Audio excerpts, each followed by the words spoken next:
Hey, so I got good news for all of you. I was up really late last night going to prison, and so I'm really tired, so I'm not going to go very long, okay? So you can all kind of sit back, just stay awake for about 10 minutes, and we'll be good. So it kind of mentioned a little bit about me, but what happened, I started going to prison. Broken Beautiful actually started in 2014, and I started going in 2017.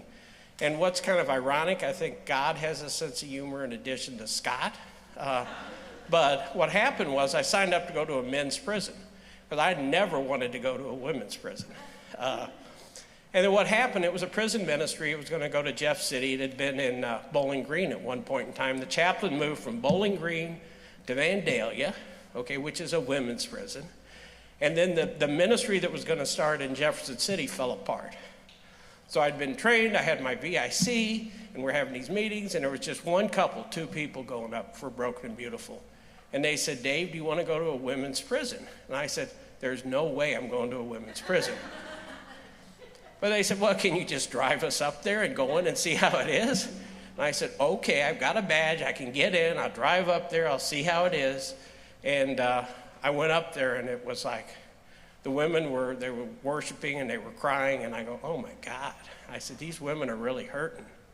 And I got two daughters, so I think that was part of it. But when I saw them crying, and they pray for them at the end, and they said, oh, this is what happened to me, please pray for my son just died, or my parents are sick, or whatever. And I'm going, oh my God, this is awful, and you're in prison. So it really broke my heart. And so then I started coming every other week, and then about 6 months later, I started coming every week.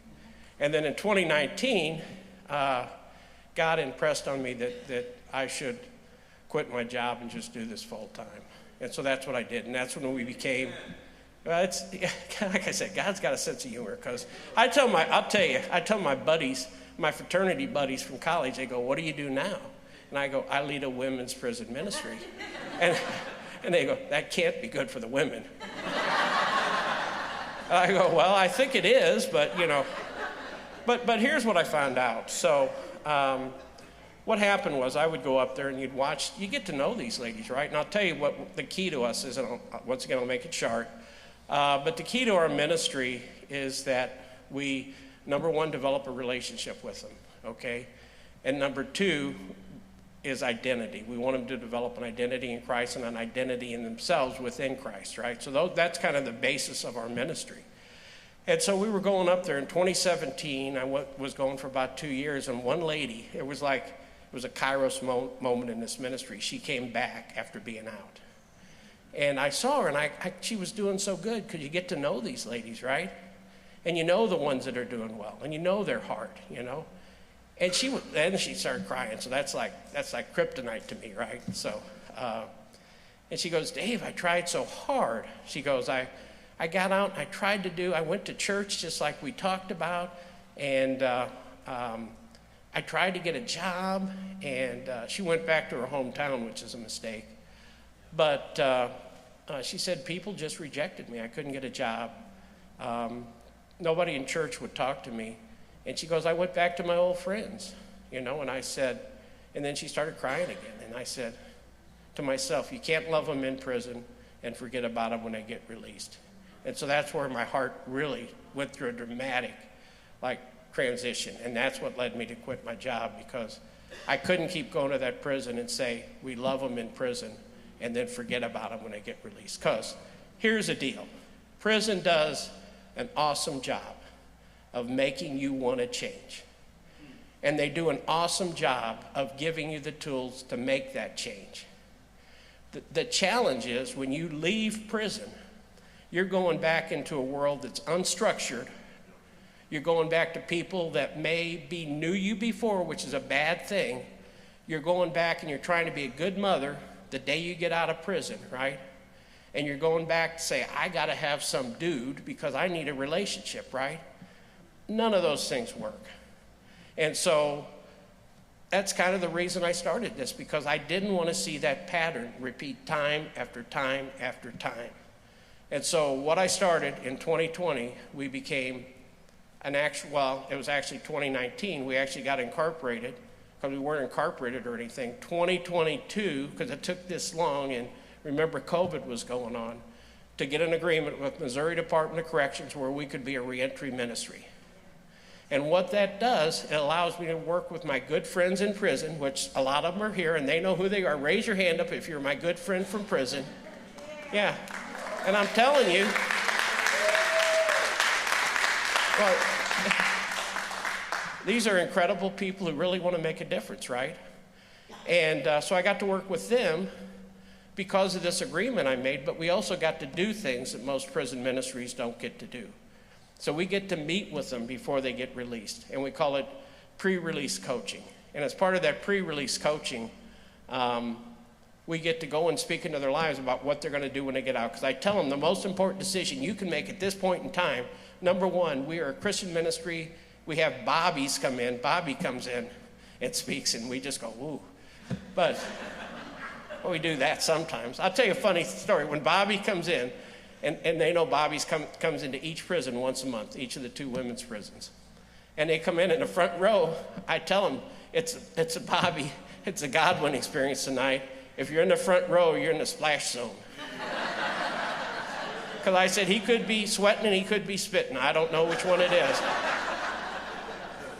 But the incredible thing is the speakers we bring in really reveal Christ to these ladies in just a powerful, powerful way. And we have other good speakers come in. But when you have that going on and they're finding Christ, right, that's when your life begins to change. And that's where the transformation takes place of who you were, who you thought you were in the world, to who God says you are, right? And so that's why we say, we're very much a relationship ministry. And we're very much an identity ministry, because we find when you find your identity in Christ, that's when things really start changing. So that's what we try and focus on while they're in prison. Prison has been very good with letting us do a lot of things, so let's talk a little bit about what we do and how we've improved this. And I'll try and keep it to another 5 or 10 minutes, okay? That's my challenge at this point, because I get going and I have trouble stopping like I am now, okay? So what happens is, now what we do is we do our services, right? That's an important thing. In Vandalia, we get to pray with them at the end, which is a really powerful thing, because they come down and they get to know you. But what we're doing is we've got 23 in-prison volunteers right now that can go into prison. And what we try and do is get those people into prison every chance we can so that they're developing a relationship with these ladies. So it starts in our services. But then what we do is we have classes. So we're doing 2 types of classes now. We'd like to maybe add a 3rd. So the classes we do are Courage for My Life. These are all Christian-based classes, right? And we're also doing one, ironically, it's called Trauma Reboot, which we got a grant to do this, and it has videos and stuff like that. So we started doing that in Vandalia, and we're finding that course now is, because a lot of them will start off, and they'll start off with 25, and then they go 20, and then they go 15, then they go 10, then they go 8. People are sticking in the trauma class. And it's because both of these classes are going back and helping you understand the things that happened in your life and how that was never God's intention for those things to happen. But how you can understand and bring those things from the darkness into the light, because that's really the key, right? You keep them in a closet, they're gonna haunt you for the rest of your life. But you bring them into the light, and suddenly things start to change. And so what we're doing and what we started doing now with those 2 classes where we do them in Vandalia, we're finding we have so many volunteers that we're having people that as they register for these classes and get involved, they actually become like a supporter while they're in the class. So you're going through that class every week and somebody's sending you messages saying, how is it going? I'm here for you. How are you doing with this? And the more you touch them like that, the more you show you care, the greater impact you have on them in prison. So those 2 classes, and so I know some of this is working because we get to see them when they get out, right? So what they do before they get out, we actually have what we call pre-release coaching, and we have my buddy Vicky back there, and wherever she's at, if she probably left because she didn't want to hear me speak. Yeah, she's back there. But we get to do pre-release coaching, which we get to speak into their life and tell them, you're making a mistake if you're going back here, or you need to go to a transition house. Transition houses like Heartland are critical. to the success, because they get you away from the old people, get you around new people who really care and love about you and share Christ with you, and they keep you on that path. And that is just absolutely the right way to go. So we get to speak to them in that. And then when they get released, we have a series of programs that we do for them. And it starts with, number one, when they're in prison, we got a 24/7 hotline they get when they get out. They get Dr. Jolynn Dubé's number, okay, because she's our LPC who actually does counseling for the ladies if they want it when they get out. They get a peer support, and that peer support is somebody who's been through our program, who has lived a changed life for at least 2 years, now living for Christ, and we pay for them to go out and get their state certification to become a peer support. And when you get out, you get one of them ladies into your life.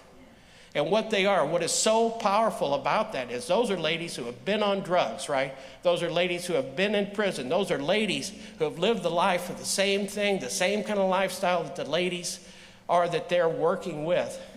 And they know what's going on, right? So if we quit getting calls back from them, because we have to talk to them every week at least once to know how they're doing, especially for the first 3 months. The first 3 months are critical. First 3 months, want to know how are you doing? How's everything going? The other thing we do is we get them immediately in a discipleship program via Zoom so that they're with other ladies who have been in prison. And they're working with, and we're staffing all of this now by ladies who have been in the prison, who have gone through what we call our Sheep to Shepherd discipleship program, and are now giving back by teaching these programs out of prison. And when you have somebody who you knew, some of them know from in prison, but when you have people who have been in prison who are now leading ladies outside of prison through a discipleship program, and we call it heart work, because we're trying to get you to know God, know Jesus, right? And to know that there is a different life for you. And for you to develop an identity in Christ and not in your job or not in your boyfriend or not in being a good mother. If your identity doesn't start in Christ first, you will fail, okay? You will struggle. So that's number one.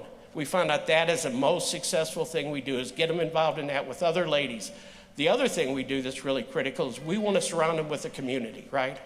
So I got my new best friend, Emil, down here, who's opening up a Dream Center for women, right? So when we can, woo is right.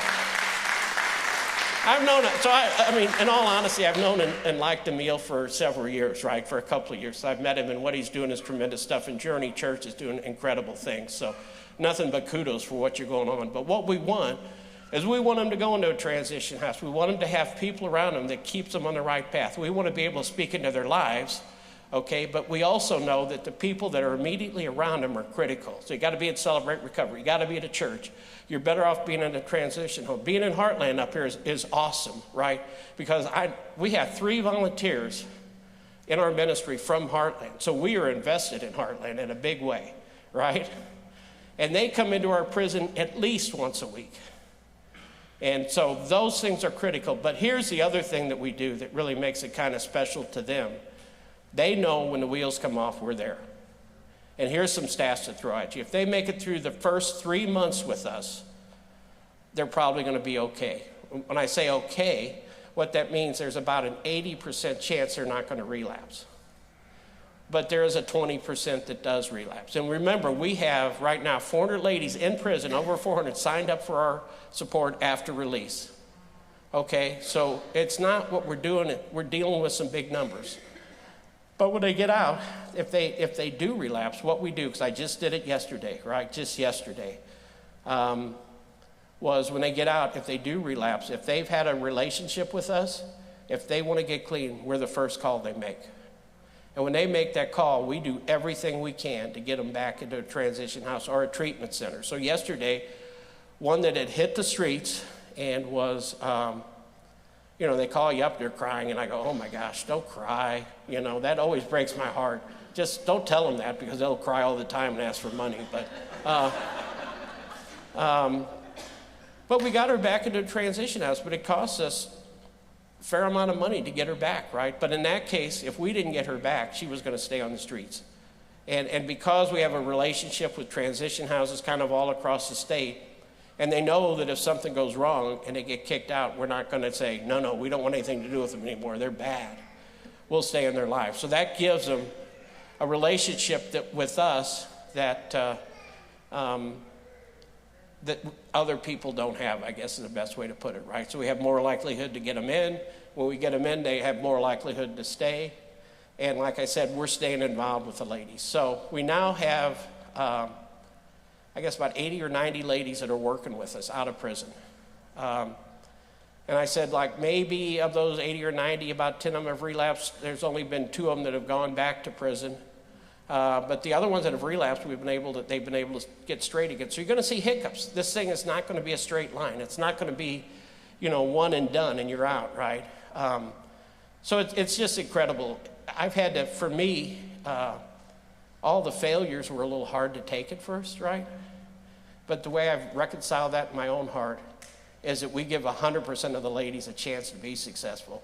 It's just whether they decide to do it. So kudos to everybody that's involved with our ministry that supported us, for the transition houses, for the IPOs, for the reentry people. I mean, it's an incredible group in prison that we tag with, and you all should be pleased, because I can tell you it's having a positive effect. So that's kind of, I don't know if it took, was that 15 minutes? But I think I'm done now, so. Okay, thank you very much.